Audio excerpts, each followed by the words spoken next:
Hey, how's it going, guys? Echo here, and today I am back with another top 10, this time being my top 10 favorite squads in Heroscape. And a lot like the last video I was talking about with my Heroscape collection, I do have most all of the squads that have come out in Heroscape. I haven't necessarily got to play with all of them, but most all of these are figures that I've used before, I enjoy playing with. Not necessarily the most meta relevant, but just some that I think are really good and I definitely have the most fun using. So getting started off here, I have one honorable mention, and in that spot is the Heavy Gruts. Heavy Gruts almost made the top 10. I really like them. They bond with one of my favorite heroes from the last video in Grimnack. And these guys just have super solid stats, disengage ability, but, you know, mainly getting to bond with that Orc champion. Overall, very solid squad, but they just barely didn't break the top 10, and that is why they're at my honorable mention spot. All right, and here at the number 10 spot, we have the Marrow Stingers. Marrow Stingers are a very fun and decently powerful unit to use. Their ability, Stinger Drain. After moving and before attacking, you can roll a 20-sided die. If you roll 1 through 4, you have to destroy a Marrow Stinger, which stinks. You know, 20% chance every time you roll that happens. So every once in a while, that is definitely unfortunate, but if you're running 2 or 3 squads of them, it might not be the end of the world. 5 through 9, nothing happens. You get 0 attack boost, but if you get a 10 or higher, so basically a 55% chance every time you do this, you get to add an extra attack to their card. So bringing their attack up to 4 with a range of 5 could definitely be pretty powerful, you know, especially getting height or, you know, just overwhelming other figures. They can definitely do some great damage. One of the only downsides to these guys is with their Stinger Drain ability, 20% of the time when you roll it, you do have to kill one. But like I said, you run 2 to 3 squads of these guys. It's not always the end of the world there. And you don't even have to use that ability because, you know, just straight up looking at their stat block, 3 attack, 3 defense, 5 range, 5 movements, just literally as solid as it gets across the board. And at 60 points, definitely cheap enough to run a few squads, and they can be very effective. And that is why I have the Marrow Stingers at number 10. All right, and at number 9, sticking with the Marrow, we have the Marrow Drones. These guys just beating out the Marrow Stingers for that number 9 spot. Marrow Drones can definitely be very useful. Starting off with their stat block, you mean 6 moves, 1 range, 3 attack, 3 defense. You know, as just basic and just solid as it gets. 50 points, super cheap, but their ability definitely makes them pretty dang good. Before moving Marrow Drones, roll the 20-sided die. If you roll 1 through 12, you can move an attack with up to 3 Marrow Drones. So basically nothing happens. 1 through 12, you know, whatever. You roll 13 through 16, 20% chance, you can move an attack with up to 6 Marrow Drones. So unlike, you know, a squad like the Zombies, to where you can like move 6 and only attack with 3, you can move 6 and attack with all 6 on the Marrow Drone. And it even gets better than that, because if you roll a 17 through 20, so another 20% chance there, you get to move and attack with 9. You can potentially have 9 attacks in 1 round with Marrow Drones if you're running 3 to 4 squads of them, and that is crazy. Obviously not going to happen all the time, but if it does, super beneficial and can definitely change the momentum of the battle. And that is why I have the Marrow Drones at my number 9 spot. All right, at number 8 here, we have a squad that I honestly haven't got to use that much. I haven't honestly had them for very long, but ones that are pretty dang good and I definitely have enjoyed using, and that is the Einar Imperium. Einar Imperium, you start off looking at their first ability. They have double attack. You can never go wrong with double attack. You know, if you watch my Heroes video, a couple of those guys had double attack, and that's just because it's an amazing ability. And when you think about it, you're like, double attack, they get to attack twice. Well, this is a squad, so you have 3 figures in your squad, and they get double attack. So yeah, that means you're getting 6 attacks every single turn you do the Einar Imperium. That's crazy. You know, and then they have 5 movement with stealth flying, so their movement is great. You know, stealth flying, not having to worry about engagements or anything like that. So if you can get up on height with these guys, attacking down with double attack, get some height for attack, that is super deadly. 3 defense, pretty basic. You know, they could die pretty quickly, but a common squad, you could run 2 to 3 of them, but you notice the main problem with these guys when you look at the points. 140 points, pretty expensive. So it is kind of hard to run 2 or 3 of them, because that's basically going to be your whole army point total. You know, you're running 400 to 500 point armies, 400 points. You can't even run 3 of these guys. But overall, if you say, you know, running only 2, but that double attack on a squad is amazing. And that is basically the main reason why the Einar Imperium made their way to number 8 on my list. All right, and at number 7 here, we have the Warriors of Ashra. And when you talk about a unit like this, you just talk about as solid as it gets. 3 attack, 3 defense, you know, that's just good. 5 move, not bad. Everything's just basically average. 50 points, decently cheap. Then you look at their ability, and this is what makes them above average. Their defensive agility. Warriors of Ashra roll of defense dice against a normal attack from an adjacent figure, so just adjacent. 1 shield will block all damage. So if someone comes up and tries to melee attack them, it doesn't matter if they roll 4 or 5 skulls. If you roll 1 shield, they're fine. No damage. The only kind of downside is if they're taking range attacks, their ability doesn't really help them and they're just relying on their stat block. But overall, a 50-point army with 3 attack, 3 defense is just overall solid in itself. And then giving it that melee ability just makes them decently above average, fun to use, and definitely take care of their point value when they use them. And that is why I have the Warriors of Ashra at number 7. All right, number 6 here, and a unit that I mentioned a couple of spots earlier in the video with the Marrow drones, and that is the Zombies of Morandan. The zombies are one of the most fun figures, in my opinion, to use in the Heroscape, because if used correctly, they can be super overpowering. You look at their stat block and, you know, 4 move, 2 attack, 3 defense. That seems really underwhelming. Then you look at this text block of abilities here and you see why they can be so much fun and so good. And their first ability, Horde Movement, you can move up to 6 zombies that you control each turn. However, you can only attack with 3. So obviously not as good as the drones because you can only attack with 3, but you do get to automatically move up with 6. And then their middle ability, I don't really care too much about this one because it doesn't seem like it would come into play very often. But with a range 1 and attack of 6, if you have 3 zombies on the same level, they can combine their attacks on 1 figure and roll their attack dice as 1.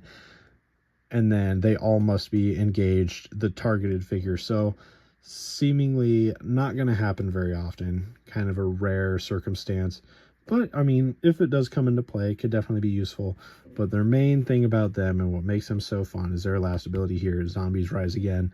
If a zombie of Morandan that you control destroys an opponent's small or medium figure, squad or hero, you can replace that figure immediately, if possible, with one of your already destroyed zombies, and the newly placed zombies cannot attack this turn. And undead figures are not affected by Zombies Rise Again. So if you're basically facing zombies, you can't respawn their zombies with your zombies. But anyway, the zombies can be super overwhelming and powerful. Say you can, at 60 points, you know, decently cheap, you can run 3 to 4 squads of these things. You start just moving 6 at a time and just spreading across the map. Even if a few of them die, that's okay, because once you start killing some stuff, you know, squads on the other side, you're bringing them right back. And I can tell from experience, the last tournament I just played in, I played someone using like 4 squads of zombies, I think, against my Omnicron snipers. And I started off pretty good, you know, before they were able to make to me with their 4 move. I was able to snipe a few of them, but by the time they reached me and they started just taking me out, it became so overwhelming, because as soon as they killed one, just spawned another zombie right next to all my stuff, and they just overwhelmed and overpowered me. And the zombies can be super useful in a scenario like that, and that is why the zombies I have at number 6. All right, and at number 5 here, we just have one of my, I'd say, personal favorites. Not necessarily one of the best, but one of the ones that I have the most fun with, the Nubian Wolves. Nubian Wolves, if you have not used them, have a super interesting ability that definitely comes in handy if you're rolling good on the D20. Before moving, roll the 20-sided die. If you roll 1, you have to destroy one of your Nubian Wolves. So that stinks, but, you know, only 5% of the time, that's rarely going to happen. If you roll a 2 through 6, they get an extra attack dice. If you roll 7 through 11, you get 2 extra attack dice.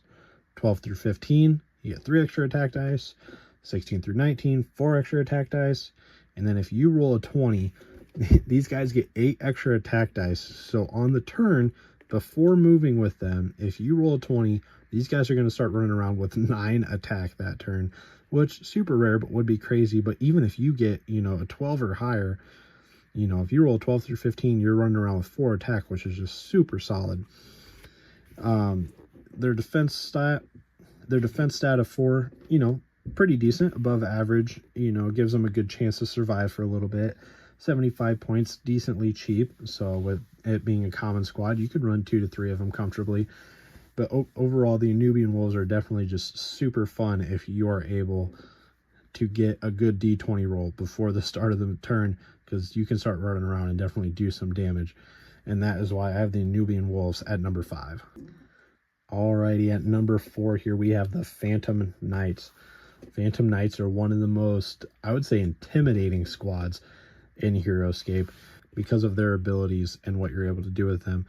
And starting off with their first ability, Insubstantial 3, a Phantom Knight adds 3 additional defense dice when rolling defense against a normal attack from a figure who is not adjacent. So if you're facing an army with range and they're trying to attack your knights from range, they get 7 defense. So that makes them super hard to kill. Already on top of, you know, just normally having 4 defense, which is an above average good defense stat, makes their survivability very good. Then you look at their other abilities, Stealth Flying here, you know, one of the best useful movement abilities on top of 6 movement. So 6 movement with Stealth Flying, these guys are going to be able to get anywhere across the board very quickly, wherever you want. 3 attack, very solid, but with that Stealth Flying and 6 movement, you're most likely going to be able to get height on some stuff. So with just their overall very solid stat block and their abilities, makes them super deadly, super dangerous. And with 70 points, again, very cheap, common squad, you can run 2 to 3 of these very comfortably and definitely be able to overwhelm your opponent. And that is why I have the Phantom Knights as my number 4 squad.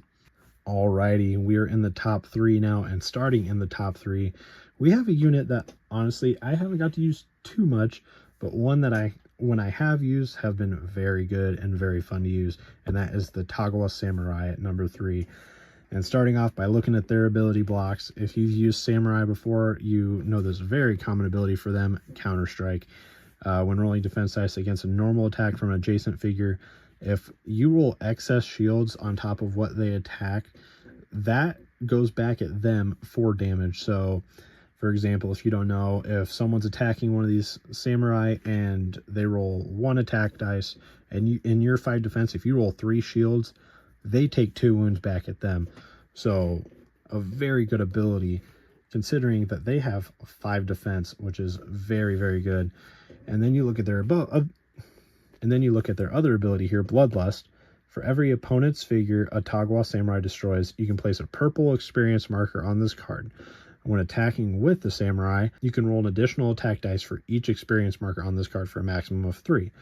So if these guys start the battle and they go in and they, you know, kill a couple things early, you get 2 or 3 purple markers on these guys.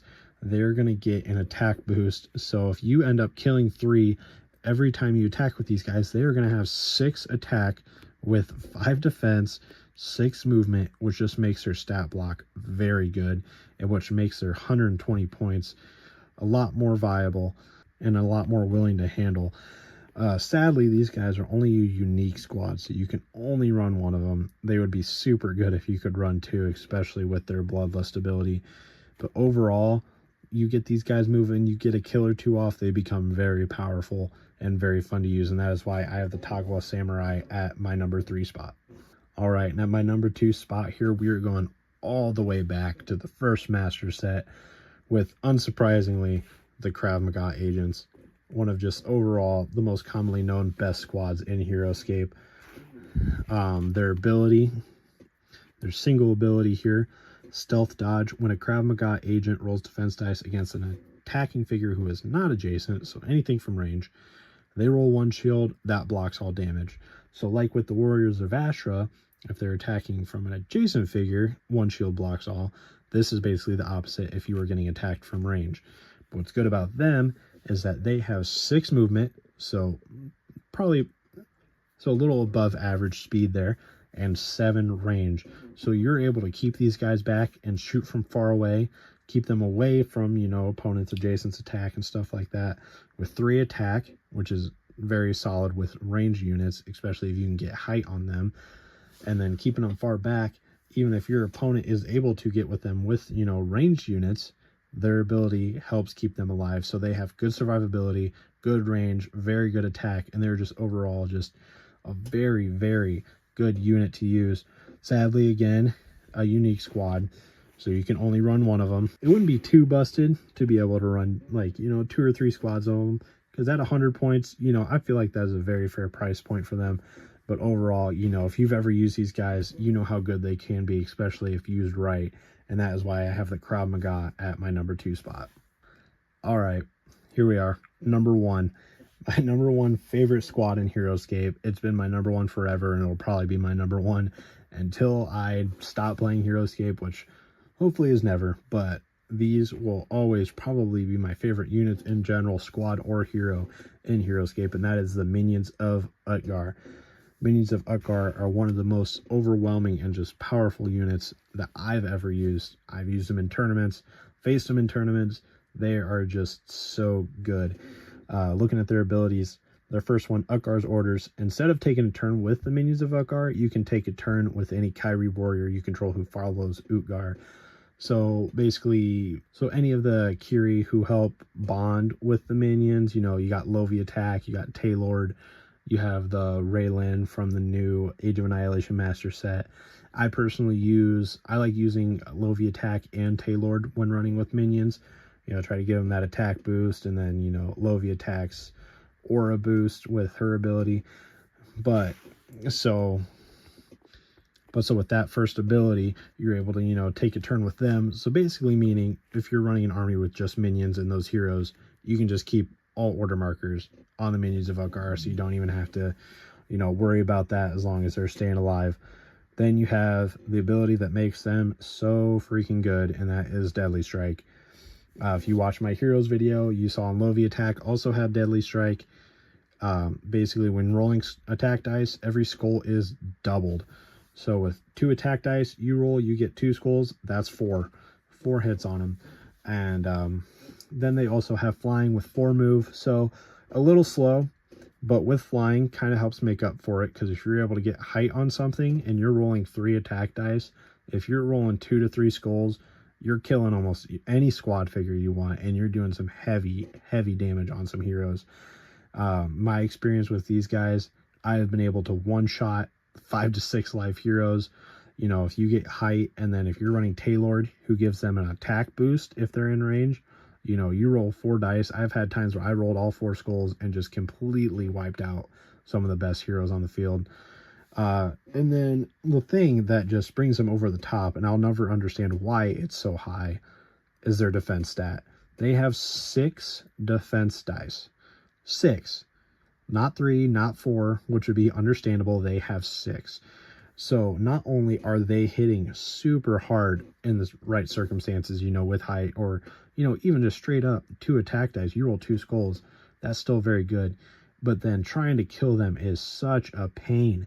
6 defense dice, you know, and it doesn't matter melee, range, or whatever, they're able to tank hits, and it is super hard to try to kill these guys. If you're able to run 2 to 3 squads of these things, you can overwhelm your opponents quickly, and they will do damage. And I have won so many games with these minions, and I have lost so many games against minions. And that is why they will always and forever be my number 1 favorite squad in Heroscape. Alright guys, that is all I have for today for my top 10 favorite squads in Heroscape. Thank you guys so much for watching. This is so much fun to make. I really have so much fun, you know, just talking about Heroscape, talking about figures I like to use and all that stuff. Maybe sometime in the future, you know, I get to play some more, maybe some new Heroscape stuff comes out. You know, as you may have noticed, I didn't have any squads in here from any of the new Heroscape sets. The only squad that could have potentially gotten honorable mention or top 10 would probably be the Bears from the Master set, you know, that bond with Knight Primus Adelburn. But they just didn't make the top 10 for me. I haven't got to use them enough, and, you know, I just had so many other squad figures that I liked more. But overall, this was a lot of fun to make, and I really appreciate you guys if you made it this far and watched my top 10. But anyways, that is all I got for today. See you next time.